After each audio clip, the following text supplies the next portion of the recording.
কিছু কিছু বন্ধুবান্ধবী আছে যাদের সাথে তুমি ফোনে মা বাবার সামনে কথা বলতেই পারবে না।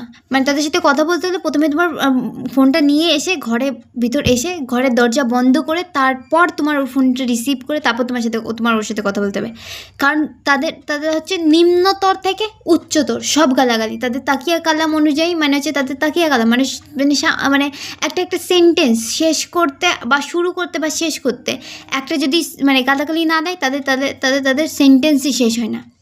এবার সেই মানে সেই গালাগালি যদি বাড়ির লোক শুনে তাহলে দেখা গেলো আমারই রাম সত্যি হয়েছিল। তো ওখান থেকে যদি বাঁচার জন্য আমি এখানে আসি, ঘরে এসে ওর সাথে ফোনে কথা বলি, তাতেও আমি বাঁচতে পারি না। কারণ হচ্ছে আমার মা বাবা যদি বারবার দেখে যে মেয়ে এইভাবে বারবার ফোনটা নিয়ে এসে ঘরে ঢুকছে, তারপরে ফোনে কথা বলছে, তাহলে অবশ্যই মেয়ে প্রেম করছে। প্রেম না করলে এভাবে কথা বলে গিয়ে আছে 1-2 বার তাহলে না বোঝা যায়। কিন্তু প্রতিদিন আর ও প্রতিদিন কল করবেই তোমাকে, কারণ ও তোমার হচ্ছে ভালো করে ফাঁসাবে, তাই জন্য হচ্ছে ও তোমাকে বারবার কল করে।